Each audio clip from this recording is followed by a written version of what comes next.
Ang travel vlogging ay isang uri ng video vlogging kung saan ay isang tao ay nagbabahagi ng kanilang mga karanasan sa paglalakbay.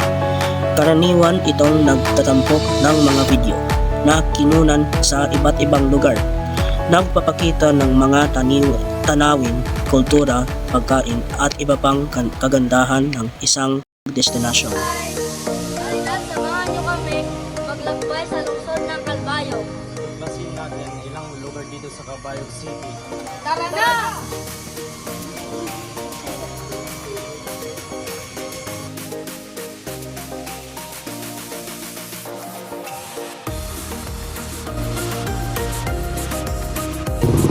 Tara guys, bili muna tayo ngayon.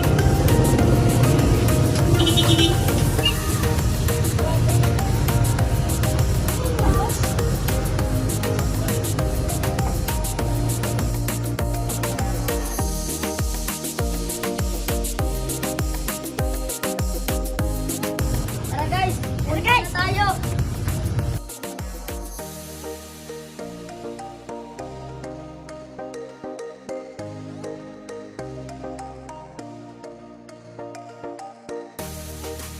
Ang pupuntahan ngayon ay bukid ni Mana! Guys, nandito na kami sa bukid ni Mana. Let's go! Go! Ang bukid ni Manang Farm and Resort ay naitayo noong pandemya ng COVID-19. Isang luntiang pangarap sa puso ng Calbayog. Nagsimula ito sa simpleng pagtatanim ng dragon fruit at lettuce at sa pag-aalaga ng isang palaisdaan ng tilapia habang kumakalat ang balita tungkol sa perdeng paraisong ito. Nakakuha ito ng atensyon ng lokal na opisyal. Nakakita ng potensyal ito hindi lamang bilang isang sakahan kundi bilang isang simbolo ng ekoturismo na umantong sa pagbubukas nito sa publiko.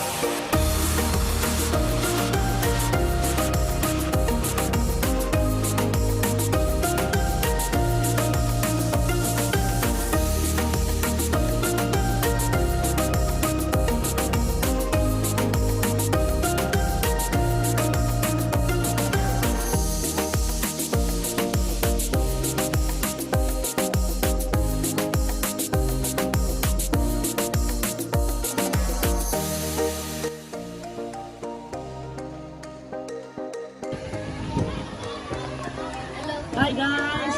Ito po ang pool ng bukid ni Mana. Yay! Sobrang cool guys, sobrang cool. Maraming mga bata. Oh guys, maraming naliligo, maraming naliligo. Maraming bukid ni Mana. Tara, kain tayo!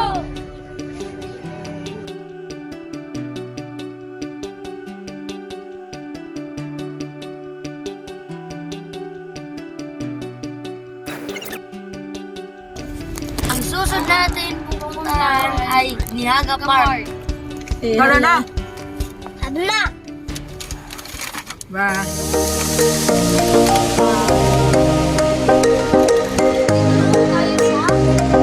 Niaga Park! Ito po yung malaking parke sa Calbayog. Tara na!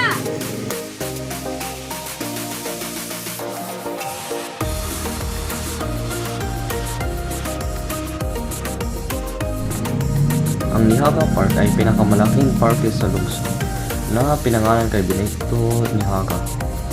Ito ay matatagpuan sa tabi ng Ilog Calbayog. Ang ilog na ito ang naghihiwalay downtown at barangay Obrel na siyang daan patungo hilagang bahagi ng lungsod. Sa parke na ito, makikita ay ng isang artipisyal na replika ng talon bagong bugtong. Si Niaga ay isang lokal na bayani ng Calbayog. Mayroon ding monumento dito ng Jose P. Rizal at entablado kung saan maraming mahalagang mga pagtatangka.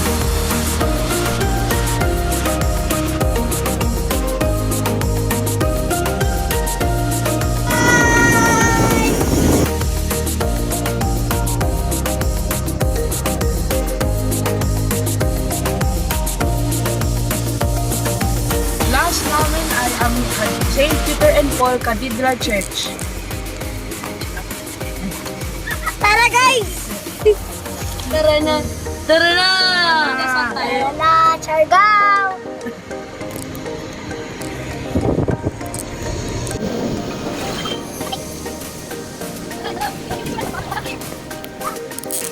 Ang St. Peter and Paul Cathedral, na kilala rin bilang Calvary Cathedral o Parish of Our Lady's Nativity, ay isang Roman Catholic Cathedral na matatagpuan sa lungsod ng Calvary City, Samar, Philippines. Ito ang sentro ng Diocese of Calvario, isang suffragan ng Palo Archdiocese.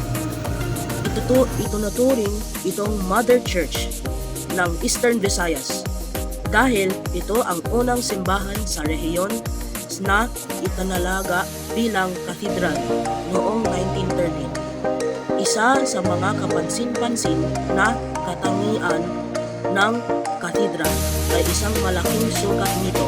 Turing itong isa sa pinakamalaking simbahan sa rehiyon. Ang disenyo nito ay isang magandang pagsasama ng mga luma at bagong elemento na nagpapakita ng isang mayamang kasaysayan.